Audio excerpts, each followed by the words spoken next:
رب اعوذ بک من همزات الشیاطین واعوذ بک رب ان یحضرون بسم اللہ الرحمن الرحیم الحمد للہ وسلام علی عبادہ الذین اصطفیٰ ولعنۃ الدائمۃ الباقیۃ علی اعدائہم اجمعین من الآن الی قیام یوم الدین اما بعد اوصیکم نفسی بتقوی اللہ وقال علی بن ابی طالب علیہ الصلاۃ والسلام وبالنصفۃ یکثر المواصلون۔ اس پہلے خطبے میں سب سے پہلے اپنے نفس اور آپ سب کو اللہ کے تقوی کی دعوت دیتے ہوئے، اس لیے کہ تقوی الہی اللہ کے حکم پہ عمل کرنا اور جن چیزوں سے اللہ نے ہم کو منع کیا ہے یا روکا ہے ان چیزوں سے اپنے آپ کو الگ کر لینا یا پرہیز کرنا۔ نظام یا سسٹم اسی کو کہتے ہیں کہ جہاں پہ انسان کو یہ بتایا جائے کہ اسے کیا کرنا ہے اور کیا نہیں کرنا ہے، اور جب انسان ان باتوں کو مان لیتا ہے تو اسی کو کہتے ہیں کہ یہ انسان نظام کو اور سسٹم کو فالو کر رہا ہے۔ عالم اسلام کی اور بالخصوص تشیع کی ایک بہت بنیادی چیز ہے ولایت۔ ولایت کا مطلب ہی یہی ہوتا ہے کہ جس کے اوپر جس کو ولایت ہے تو جس کو ولایت ہے اس کا کنٹرول ہو اس پہ جس کے اوپر ولایت ہے۔ ہمارے ولی ائمہ اطہار بالخصوص وقت کے امام زمانہ عجل اللہ تعالیٰ فرجہ الشریف ہیں۔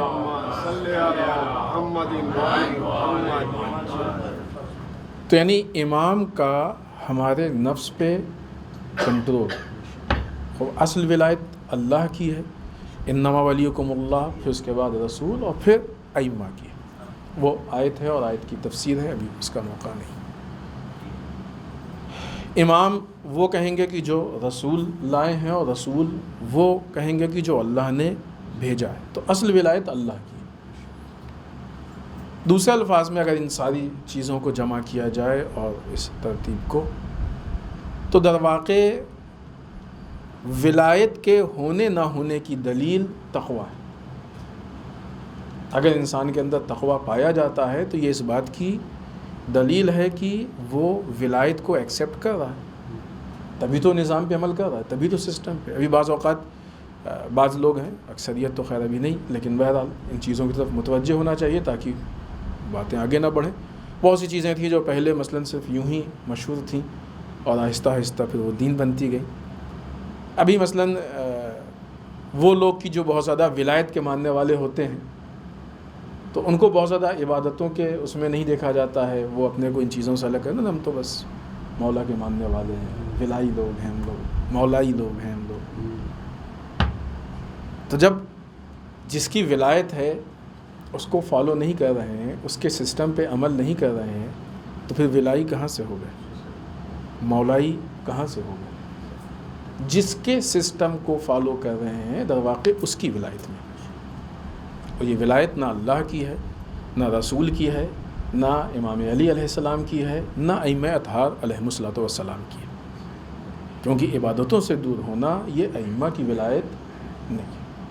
لہٰذا بات کو مختصر کریں کہ تقوی اور ولایت دو الگ چیزوں کا نام نہیں، تقوی اور ولایت دو الگ چیزوں کا نام نہیں ہے۔ ولایت کے نتیجے میں انسان کے اندر تقوی آتا ہے، ان دونوں کا رشتہ ٹوٹ ہی نہیں سکتا، ممکن ہی نہیں ہے کہ رشتہ ٹوٹ جائے۔ جتنی ہمارے اندر ولایت مضبوط ہوگی، جتنا ہم اللہ کو، رسول کو، امام کو مضبوطی کے ساتھ، یقین کے ساتھ، اعتماد کے ساتھ اپنا ولی مانتے ہوں گے، اتنا ہمارے عمل میں نکھار پیدا ہوگا، اور اسی کا نام تقوی ہے۔ ہم اللہ کے نظام پہ، ولایت کا مطلب یہی ہے کہ اللہ نے کہا یہ کرو، ٹھیک ہے، تو ہمارا ولی، ہمارا دل نہیں بھی چاہے گا، اچھا نہیں بھی لگے گا، مشکل بھی ہوگی، پریشانی بھی ہوگی، قربانی دینی ہوگی، کچھ بھی کرنا ہوگا، لیکن چونکہ ہمارے ولی نے کہہ دیا لہٰذا ہم کو کرنا۔ تو ہم ساری مشکلوں کو برداشت کر کے ساری قربانیاں دے کے اس پہ عمل کر لیں گے. یہی جو عمل کر رہے ہیں اسی کا نام تو تقویٰ. انسان واجبات پہ عمل کر لے, حرام چیزوں سے اپنے آپ کو بچا لے جائے, الگ کر لے. یہی چیز دوسرے الفاظ میں ولایت ہے کہ ہم اپنے اللہ کو, رسول کو اور امام کو فالو کر رہے ہیں. آئیے اس کے بعد امیر المومنین مولائے متقیان حضرت علی ابن ابی طالب علیہ الصلوۃ والسلام کا کلمات قصار کا یہ جملہ, جس میں امام ارشاد فرماتے ہیں بالنصفۃ یکثر المواصلون. در واقع امام کا کلمات قصار میں ایک کلمہ کہ جس میں 7 حصے ہیں, 7 جملے ہیں, 7 جز ہیں, اس کا یہ دوسرا جز ہے. اس کے پہلے والے جز پہ ہم لوگوں نے پہلے والے حصے پہ اس سے پہلے 2 ہفتے گفتگو کی. اس کے بعد کا یہ حصہ ہے, اس میں امام ارشاد فرماتے ہیں کہ انصاف کرنے سے دوستوں میں اضافہ ہوتا ہے. انصاف, فیصلہ, جسٹس. فیصلہ ضروری نہیں ہے کہ مثلا کہیں پہ 2 لوگوں میں جھگڑا ہو اور وہ ہمارے سامنے آئیں اور ہم کرسی پہ بیٹھ کے ان کے بیچ میں فیصلہ کریں. وہ ایک طریقہ ہے, ایک قسم. ہمارے اور آپ کے بیچ میں جو بھی تعلقات ہیں اس تعلقات میں یا ان تعلقات میں ہم ایسا رویہ اپنائیں کہ جو انصاف کے ساتھ ہو. یہ وہ والا انصاف تو ہو سکتا ہے کہ کبھی ہو کبھی نہ ہو, آگے پیچھے کچھ بھی ہو سکتا ہے, لیکن یہ والا انصاف تو ہمیں ہر وقت چاہیے, ہر لمحہ, ہر آن چاہیے. مثلاً 24 گھنٹے آپ کہہ سکتے ہیں, یہ والا انصاف ہمیشہ چاہیے. لہذا وہ 7 اخلاقی فضائل یا اچھائیوں میں سے یہ دوسری چیز ہے, دوسرا نقطہ ہے کہ جس میں امام کہتے ہیں کہ انصاف دوستوں کے بڑھانے کا سبب بنتا ہے, دوستوں کے بڑھنے کا سبب بنتا ہے, وجہ بنتی ہے کہ جس کی وجہ سے. کیا ہے انصاف کی حقیقت؟ انصاف کی حقیقت یہ ہے کہ انسان کسی دوسرے کے حق کو غصب نہ کرے, ضائع نہ کرے. غصب کا لفظ آتا ہے تو پھر ذہن میں یہ بات آتی ہے کہ مثلا کسی کی پراپرٹی تھی وہ غصب کر لیا. مسئلہ صرف پراپرٹی کا نہیں ہوتا. پراپرٹی اس لیے کہ وہ اس کا حق تھا, ہمارا نہیں تھا, ہم نے لے لیا تو غصب ہو گیا. دوسری چیزیں بھی ہوتی ہیں, اسی لیے وہ نماز میں نہیں, شرائط میں کہ لباس غصبی نہ, کپڑا اگر غصبی کپڑے میں نماز پڑھیں تو نماز کیسی ہے؟ باطل ہے. تو کپڑا بھی غصبی. وضو کے لیے ہے کہ پانی غصبی نہ, یعنی ہر چیز غصبی ہو سکتی ہے, دوسرے کی چیز ہم اس کو استعمال کر رہے ہیں بغیر پرمیشن کے, تو یہ غصب ہو گیا اس کا. کسی دوسرے کی کسی بھی حق کو غصب نہ کریں, کوئی بھی اس کا ہمارے اوپر حق ہے اس کو ادا کر دیں. اگر اس حق کو ہم نہیں دے رہے ہیں, نہیں ادا کر رہے ہیں, تو پھر ایسی صورت میں یہ غصب کہلائے گا. دوسرے الفاظ میں کہا جاتا ہے کہ کسی کے حق کو ہم ضائع نہ کریں, کسی کو اس کے حق سے محروم ہونے یعنی دور ہونے کا سبب نہ بنے. ہم ٹھیک ہے, ہم نے تو نہیں لیا, ہم نے غصب نہیں کیا, کوئی دوسرا غصب کر رہا تھا, ہم وجہ بن گئے کہ وہ حق غصب ہو جائے, چاہے وہ خاموشی ہی وجہ کیوں نہ بنے. یہاں پہ ہم نے انصاف نہیں کیا. ہمارا غصب کرنا تب ہوگا جب ہم لے لیں, لیکن دوسرا غصب کر رہا ہے, ہم نے نہیں کیا, ہم غصب کے گنہگار نہیں ہیں, لیکن اس کو غصب کرتے ہوئے دیکھ رہے ہیں. ہم روک سکتے تھے, ہم بول سکتے تھے, ہم نہیں بول رہے ہیں. یہاں پہ ہم نے انصاف نہیں کیا. ائمہ نے کتنی جگہوں پہ اعتراض کیا ہے انصاف کی, تم نے انصاف نہیں کیا, انصاف کی بات نہیں ہے. یہ چیزیں بس ابھی آگے ہم روایات پیش کریں گے تو معلوم ہوگا کہ ائمہ کی نگاہ میں انصاف کی کیا حیثیت ہے اور کس حد تک اہمیت ہے. کوئی بھی حتیٰ انسان کوئی ایسی بات بھی نہ کرے کہ جو اس کے فائدے میں ہو, دوسرے کے نقصان میں ہو. یہ بہت اہم مسئلہ ہے. ناانصافی, زبان ناانصافی میں بہت چلتی ہے کہ نہیں. جھوٹ بول دیا, الزام لگا دیا, بات کو گھما دیا, بات کو پلٹ دیا, ہوتا ہے کہ نہیں ہوتا. اور لوگ عام طور سے جھوٹ کو تو گناہ سمجھتے بھی نہیں ہیں, جبکہ جھوٹ کے لیے کتنی وہ ہے. قرآن مجید نے لعنت بھیجی جھوٹ بولنے والے. روایت میں جو جھوٹ بولتا ہے اس کا منہ کالا ہو جاتا ہے. اب یہ زیادہ سوچتا ہوگا کہ مثلا جھوٹ بولنے والا آئینے میں دیکھا کالا نہیں ہوا, اس کا مطلب ایسا نہیں, وہ والا کالا نہیں, ذلت والا کالا, ذلیل ہوتا ہے یہ انسان. جو فہم میں کہتے نہیں ہیں کہ فلاں کا منہ کالا ہو گیا، محاورہ ذلیل ہو گئی ہے، ائمہ نے کہا ہے،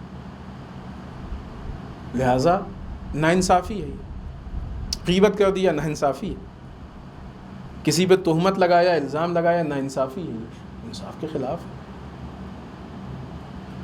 کسی کو اس کے مقام سے بڑھا دیا، ناانصافی ہے، انصاف کے خلاف ہے، ہوتا ہے نا عموماً عالم پہ مثال، مثلا آپ نے آ کے ہم کو کہہ دیا آپ آیت اللہ، ناانصافی ہو سکتا ہے خوش ہو جائے، بھائی ہم تو بڑھا دیا، نہیں ناانصافی نہیں ہے، جو چیز نہیں ہے وہ کہنا، کم کر دیا وہ بھی ناانصافی، وہ بھی غلط ہے۔ تو مسئلہ یہ صرف ہمارے جیسے طالب علموں کے ساتھ نہیں، آپ کے ساتھ بھی، آپ کا جو مقام اس سے بڑا، ارے آپ کیا کہنا، آپ کے جیسا تو مومن کوئی ہے ہی نہیں، آپ سارے کام کر سکیں، آپ نہیں کریں گے تو کون کرے گا، ناانصافی ہے یہ۔ یا کسی مومن کو پست کر دیا، تم کیا ہو، کچھ نہیں ہو، بیکار آدمی ہو کسی کو، یہ بھی ناانصافی ہے۔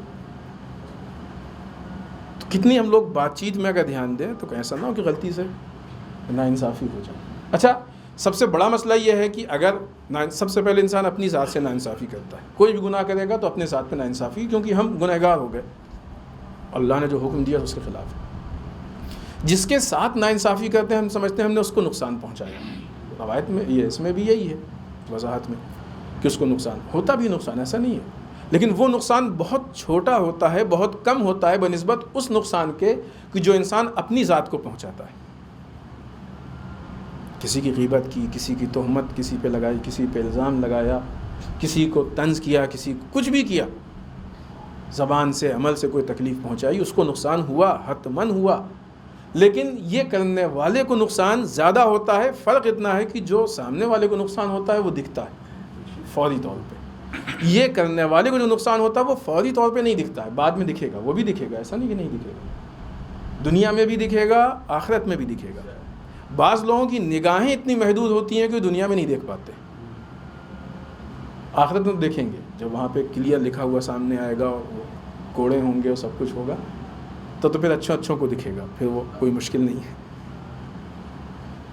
انسان کے اندر اتنی بصیرت ہونا چاہیے، اتنی غفلت نہ ہو کہ وہ دنیا میں جو اللہ کی طرف سے عذاب نازل ہوتا ہے اس کو نہ دیکھ پائے۔ بہت سی چیزیں، یہ ایک الگ گفتگو ہے کہ اللہ متوجہ کرتا ہے مومنین کو، بعض اوقات اللہ بہت سے شکل میں آدمی کو ہوشیار کرنے کی کوشش کرتا ہے۔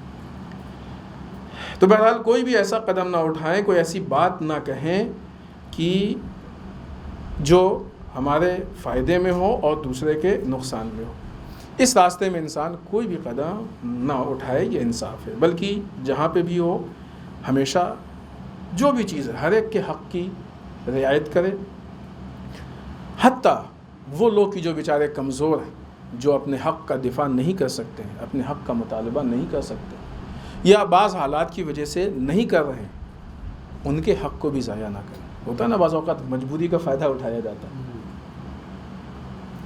ان کے حق کو بھی ضائع نہیں کریں۔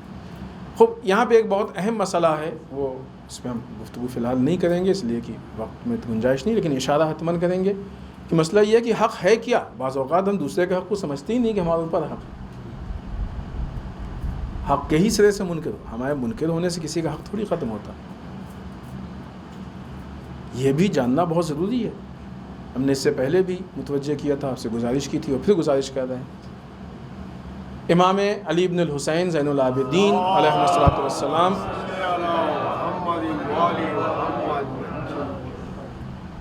کا ایک کتابچہ ٹائپ کا ہے جسے کہتے ہیں رسالۃ الحقوق۔ حق جو ہے، حق کی جمع ہے حقوق، اس کے متعلق یہ بکلیٹ ہے۔ اس میں بہت ہی مختصر میں مختلف عنوان سے مختلف چیزوں یا افراد کے حق کو لکھا گیا، بیان کیا گیا۔ کتابچہ ہی بہت چھوٹا ہے، اس میں حق بھی 2 لائن 4 لائن 5-6 لائن، اس سے زیادہ نہیں ہے۔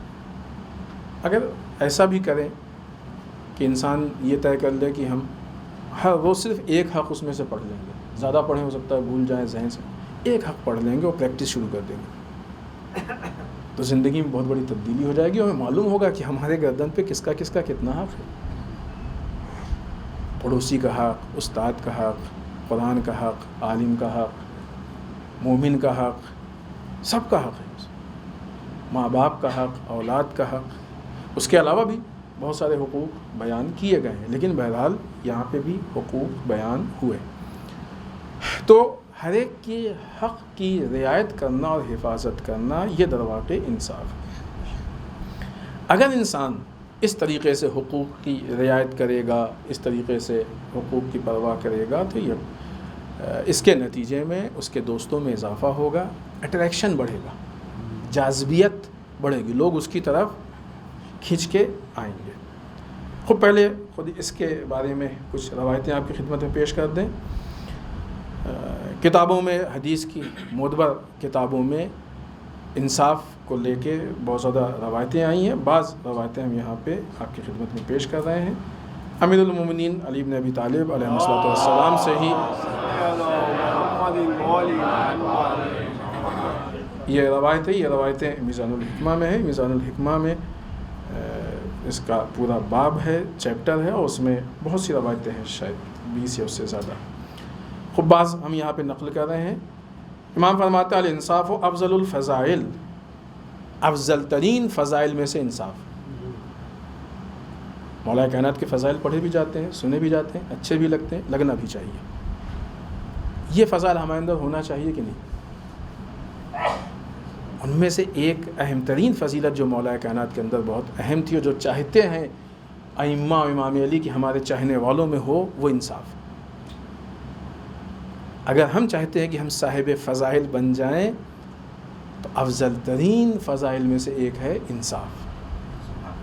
انسان انصاف کرے، جسٹس۔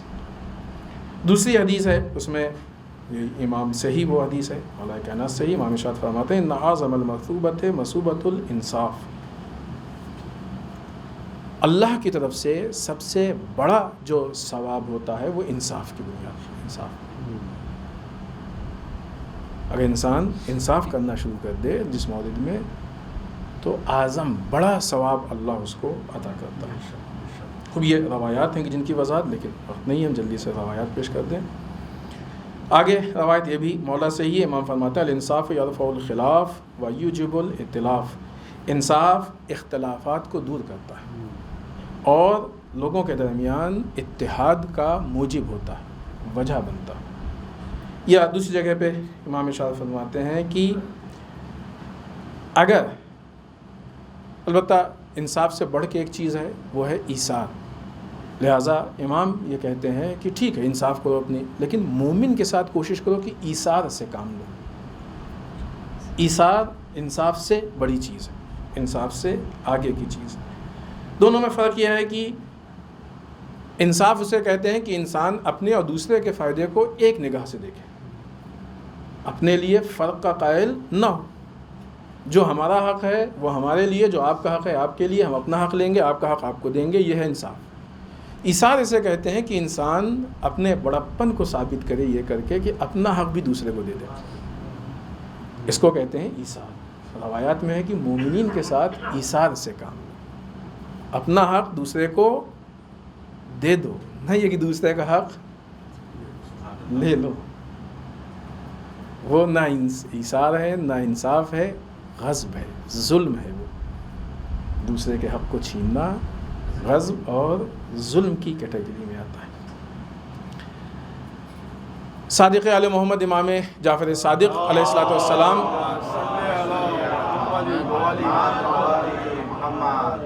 کی ایک روایت ہے کہ جس میں امام نے عقل کے لشکر کو بیان کیا ہے، عقل کے لشکر کو یا جہل کے وغیرہ وغیرہ، تو اس میں سے ایک انصاف کو کہا ہے کہ یہ عقل کا لشکر ہے۔ لہٰذا امام کہتے ہیں کہ یہ انصاف عقل کے لشکریوں میں سے ایک ہے، اور اس کے اگینسٹ میں، مقابلے میں تعصب آتا ہے۔ بہت سی جگہوں پہ تعصب اس بات کی وجہ بن جاتا ہے کہ ہم انصاف سے دور ہو جائیں۔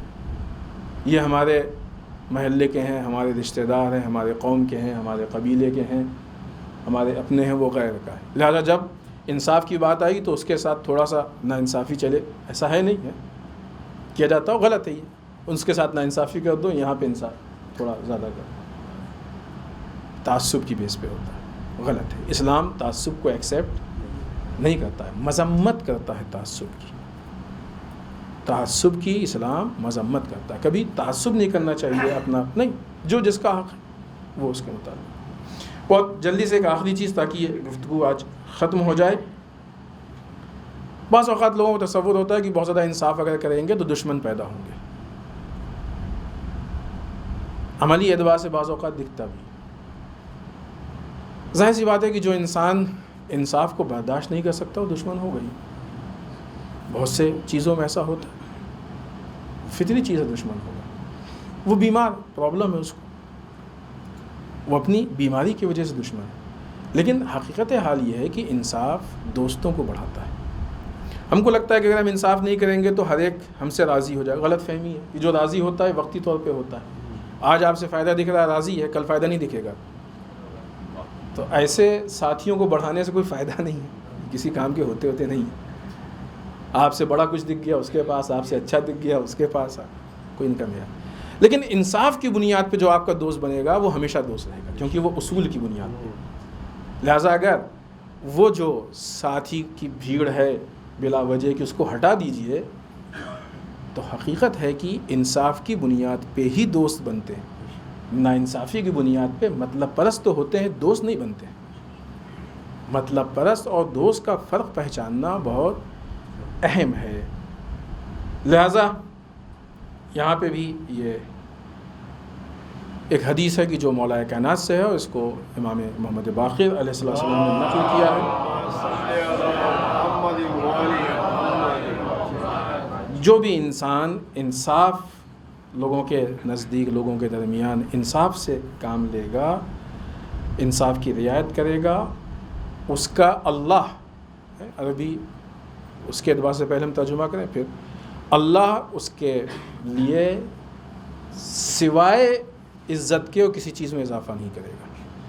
یعنی اس کی عزت میں اللہ اضافہ کرے گا. ہمیں لگتا ہے کہ ہم انصاف سے کام لیں گے تو لوگ ہم سے دور ہوں گے، ہماری عزت کم ہوگی وغیرہ. عزت اور ذلت صرف اللہ کے ہاتھ میں ہے. اللہ کے علاوہ کوئی عزت دے ہی نہیں سکتا ہے. لہٰذا ناانصافی کر کے وقتی طور پہ انسان کو دل کو جھوٹا سکون تو مل سکتا ہے، لیکن واقعی عزت، واقعی کمال انسان کو نہیں مل سکتا، ممکن ہی نہیں ہے. عزت اور ذلت صرف اللہ کے ہاتھ میں. جب ہم اللہ کے راستے پہ چلیں گے تو ہم کو عزت بھی ملے گی، ذلت سے بھی محفوظ رہیں گے. لہٰذا آپ دیکھیں کہ سرکار سید الشہداء کا وہ مشہور جملہ ہیہات من الذلہ، یہ ہمارے شعار، ہمارے نعروں میں سے ہونا چاہیے. کس قیمت پہ ذلت سے بچ رہے ہیں؟ ان الدعی ابن الدعی قد رکزنی بین اثنتین بین الذلۃ والذلہ. اس نامراد کے بیٹے نامراد نے ہم کو اس راستے پہ لا کے کھڑا کر دیا، دو راہے پہ، کہ جہاں ایک اسلحوں کا راستہ ہے اور ایک ذلت کا راستہ ہے. اللہ ہم کو ذلت سے، اسلحوں کے راستے پہ جانا ہم راضی نہیں ہیں، خوشی خوشی نہیں جا رہے ہیں، مجبوری ہے. لیکن اللہ ہم کو اسلحوں کی قربانی کی قیمت پہ بھی انسان کو ذلت سے بچنا چاہیے. یہ بہت بڑا درس ہے کہ جو کربلا کا ہے. بہرحال انصاف سے کام لینے سے، انصاف کرنے سے انسان کے دوست بڑھتے ہیں، عزت بڑھتی ہے، مقبولیت بڑھتی ہے، اور اللہ کے نزدیک بھی وہ صاحب عزت ہوتا ہے. بسم اللہ الرحمن الرحیم. انا اعطیناک الکوثر فصل لربک وانحر ان شانئک هو الابتر. اللهم صل علی محمد اللهم صل علی محمد اللهم صل علی محمد. رب اعوذ بک من همزات الشیاطین واعوذ بک رب ان یحضرون. بسم اللہ الرحمن الرحیم. الحمد للہ الذی لا یبلغ مدحتہ القائلون ولا یحصی نعماء العدون ولا یؤدی حقہ المجتہدون.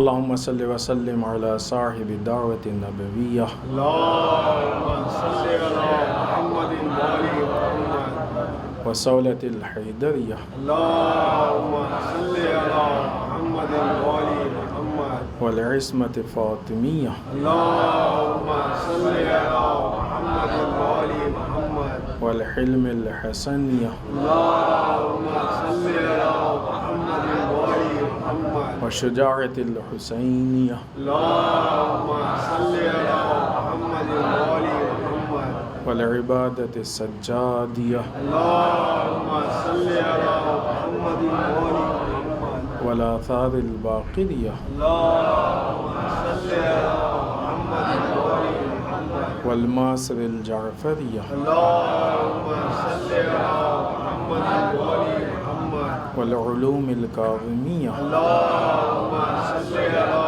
محمد وآل محمد والرضاء الرضویہ اللهم صل على محمد وآل محمد والجود التقویہ اللهم صل على محمد وآل محمد والنقاوة النقویہ اللهم صل على محمد وآل محمد والہیبة العسکریہ اللهم صل على محمد وآل محمد والغیبة الہیہ اللهم صل على محمد وآل محمد وانجل واللعنة الدائمة الباقية على أعدائهم أجمعين من الآن إلى قيام يوم الدين.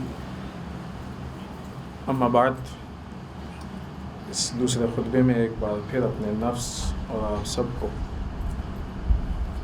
اللہ کے تقوی کی تاکید کرتے ہوئے اس ہفتے کے مناسبات میں مذہبی اور پہلی مناسبت بعض روایت کے حساب سے اس سے پہلے بھی 15 تاریخ کو، بعض روایت کے حساب سے آنے والی 25 تاریخ کو چھٹے امام صادق آل محمد امام جعفر صادق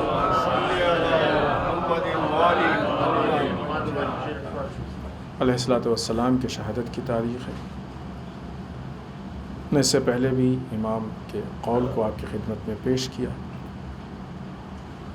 آج گزارش کریں گے آپ سے کہ ہم امام کے زمانے کے حالات اور ان کی سیرت کو جاننے اور سمجھنے کی کوشش کریں. جن حالات میں امام نے جو کام کیا ہے، لوگوں کے ایجوکیشن، علم، فکر، شعور، ان چیزوں کو بہتر اور اس میں اضافے کے لیے امام نے پوری کوشش کی. اس لیے کہ کسی بھی معاشرے کی بنیادی چیزیں یہی ہیں. جب معاشرے کی بنیاد مضبوط ہوگی تو بہت سارے مسائل اپنے آپ حل ہو جائیں گے. لہذا ائمہ کو جب بھی موقع ملا ہے انہوں نے سب سے پہلے جو کام کیا ہے وہ علم پہ کام کیا، ایجوکیشن پہ کام کیا. ہمارے لیے بنیادی اعتبار سے سب سے پہلے تو یہ کہ خود ہم اپنے اوپر کام کریں. یہ ایک بہت بڑی پرابلم ہے کہ ہمیں پڑھانے کی فکر زیادہ ہوتی ہے، پڑھنے کی کم ہوتی ہے. سب سے پہلے ہم اپنے لیے کام کریں. مثلا ہم نے اس سے پہلے بھی گزارش کی ہے، قرآن کو ترجمے کے ساتھ حتماً پڑھیں. نہج البلاغہ ہم سے دور نہ ہونی چاہیے یا ہم اس سے دور نہ ہوں. صحیفہ سجادیہ، فقہی مسائل، تاریخ اسلام، یہ ساری چیزیں ہیں. اور اس سے ہٹ کے جس کو ہم کہتے ہیں دنیاوی، در واقع دنیاوی نہیں ہے ایجوکیشن، اس پہ بھی زور دینا اور اس میں بھی ایکٹیو ہونا، یہ ہماری ذمہ داریوں میں سے اہم ترین ذمہ داری. موجودہ حالات میں 2-3 چیزیں ہیں جہاں تک وقت اجازت دے گا. اسلام سے جو بغض اور دشمنی لوگوں کے دلوں میں ہے، اس کی بنیاد پہ ایک تعصب کہہ لیجیے یا اس بغض کے جو اثرات سامنے آ رہے ہیں وہ عجیب ہیں. US میں بعض ایسے مقامات یا ایسے موارد پیش آتے ہیں کہ جہاں پہ اسلام کی وجہ سے یا اسلام کی بعض علامتوں کی وجہ سے لوگوں کے ساتھ تعصب کیا جاتا ہے، ناانصافی کی جاتی ہے. ابھی 2-3 ایسے مورد ہم صرف ایک پیش کریں گے کہ وہاں کے محکمہ خارجہ میں ایک شخص جاب کرتا تھا، اس کو مجبور کیا گیا کہ وہ اپنی داڑھی چھوٹی کرائے. لیکن بہرحال دوسری طرف سے وہ اس طرح کے افراد موجود ہیں. ایک council for Islamic relation CAIR اس تک جب یہ بات پہنچی تو اس نے یہ اعلان کیا ہے کہ اس مسئلے کو لے کے وہ محکمہ خارجہ پہ کیس کرے گا. لہٰذا اول تو ہم اپنے آپ کو بہت سی چیزیں ہیں کہ جو مثلا نیوز سے آنا اور یہ ساری چیزیں اپنی جگہ پہ ہیں. سب سے پہلی چیز یہ کہ واقعی سلام ہو. اکثر اس طرح کی نیوز آتی ہے داڑھی کی بنیاد پہ، حجاب کی بنیاد پہ بعض خواتین ہیں، پابندی ہے، سب کچھ ہے، لیکن ان کو معلوم ہے کہ قانونی حق ہے، لہٰذا وہ اپنے اس حق کو حاصل کرنا چاہتی ہیں، لڑتی ہیں اس کے لیے. لہٰذا وہ حجاب کے لیے لڑتی ہیں، اس کے بعد کورٹ میں جانا پڑتا ہے، کورٹ کیس ساری چیز، نتیجے میں ان کو فیصلہ ملتا ہے یا نہیں بھی ملے تو انہوں نے اپنی ذمہ داری پوری کی. ہمیں بھی تھوڑا سا ہمت، شجاعت، درس لینا چاہیے.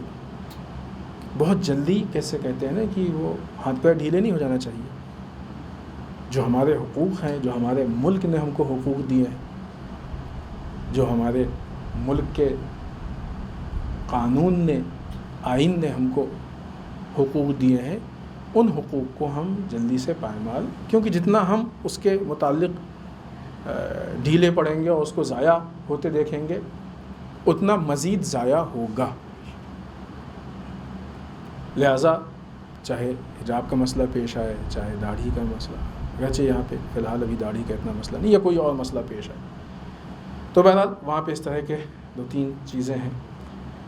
دوسری طرف سے جو اسرائیل کا قتل و غارت فلسطین میں ہے، اریسٹ کرنا اور لوگوں کو قتل کر دینا، بعض اوقات تو بھیس بدل کے بھی ابھی، حالانکہ خود اسرائیل کے آخری ایام ہیں اور عنقریب انشاءاللہ اس کے تباہی، بربادی اور اختتام کی خبر ملنے والی ہے، کیونکہ اندرونی اعتبار سے دن بدن اس کے حالات بد سے بدتر ہوتے جا رہے ہیں. ایک طرف سے ایک عجیب مسئلہ پیش آیا، وہ یہ کہ بحرین میں وہاں کا جو تعلیمی ایجوکیشن کا جو نصاب سلیبس ہے اس میں کچھ تبدیلی پیدا کی گئی. تبدیلیوں میں یہ تھا کہ بعض ایسے واقعات کی جو رسول اللہ صلی اللہ علیہ وسلم سے متعلق تھے ان کو نصاب سے ہٹایا گیا، یا ایک نظم تھی جو فلسطین سے متعلق تھی اس کو نصاب سے ہٹایا گیا. اس لیے ایسا مانا جا رہا ہے کہ اس کام کے پیچھے اسرائیل کا ہاتھ ہے. ظاہر بحرین کی حکومت کو رسول سے بظاہر کوئی پرابلم نہیں ہونا چاہیے، یا فلسطین کے معاملے سے کوئی پرابلم نہیں ہونا چاہیے. ایسا لگ رہا ہے کہ وہ اس کے پیچھے اسرائیل کا ہاتھ ہے، اور اس کی بنیاد پہ یہ یا اسرائیل کا ہاتھ ہے، یا یہ کہ بحرین کی حکومت چاہتی ہے کہ اسرائیل سے تعلقات اچھے ہوں، تو جو رکاوٹیں ہیں ان کو پہلے ہم ہٹا دیں، پھر اس کے بعد اس راستے پہ. بہرحال کچھ بھی ہو، معاملہ ہے اسرائیل سے متعلق، ورنہ فلسطین سے کیوں پرابلم ہونے لگے. لیکن الحمدللہ وہاں کے لوگوں نے، بالخصوص علماء نے احتجاج کیا، اور اس احتجاج کے بعد جو وہاں کے ولی عہد ہیں انہوں نے وزیر تعلیم کو یہ کہا کہ جو بھی تبدیلیاں نصاب کے اوپر اثر انداز ہیں ان تبدیلیوں کو روک دیا جائے، انہیں تبدیلی نہ کی جائے. لیکن یہ بہرحال ایک پوری دنیا میں جو تبدیلی سامنے آ رہی ہے وہ غور و فکر کے لائق ہے. ایک چیز آخر میں عرض کر کے جس کا تعلق معاشرے سے ہے، سماج سے ہے، بالخصوص ہم اپنے جوانوں کو، یقیناً بزرگان ان چیزوں کی طرف متوجہ ہیں، جوانوں کو صرف متوجہ کرنا چاہتے ہیں. ہمیں یقین ہے کہ جوان ہمارے اس میں ملوث نہیں ہے. آج کل کثرت کے ساتھ بہت سے ایڈ ہوتے ہیں، ایڈورٹیزمنٹ. اپنے جوانوں سے پہلے یہ کہیں گے کہ ایڈورٹیزمنٹ سے پرہیز کریں. واقعی اب یہ زمانہ ہے کہ آپ ایڈورٹیزمنٹ سے پرہیز کریں. ابھی وہ کیسے کریں گے اس کا راستہ نکالیں، لیکن پرہیز کریں. بہت پرابلم کی چیز ہوتی ہے. اس میں سے مثلا بہت سارے ایڈ ہیں. ایک جوئے کے ایڈ بہت کثرت سے آ رہے ہیں، نہیں معلوم ایک وہ اپلیکیشن ہے، کیا رمی نام ہے شاید، ہے نا، اور اس کی نتیجے میں اس کے بعد بہت سے ایسے آ رہے ہیں کثرت سے. اور اس میں جاذبیت بھی کافی پیدا کی جا رہی ہے. آپ کو شروع کرنے کے لیے کچھ بیلنس بھی دیا جائے, آپ کو نہیں, مطلب جو لوگ کریں گے, کرنا چاہیں, خدا نخواستہ. یقیناً وہ جوا ہے. ہمیں صرف اس بات کا خطرہ ہے کہ کہیں ہمارے جوان یہ نہ محسوس کر لیں کہ وہ جوا نہیں ہے, وہ تو آن لائن چیز ہے, لہٰذا جوا کے حکم میں نہیں ہے, ورنہ کوئی جان بوجھ کے تو جوا نہیں کھیلے گا. ایسا تو نہیں ہے نا, کوئی بھی مومن عمدن جوا نہیں کھیلے گا. صرف یہ فکر ہے کہ کہیں لوگوں کو یہ نہ محسوس ہو کہ جوا نہیں, وہ تو الگ.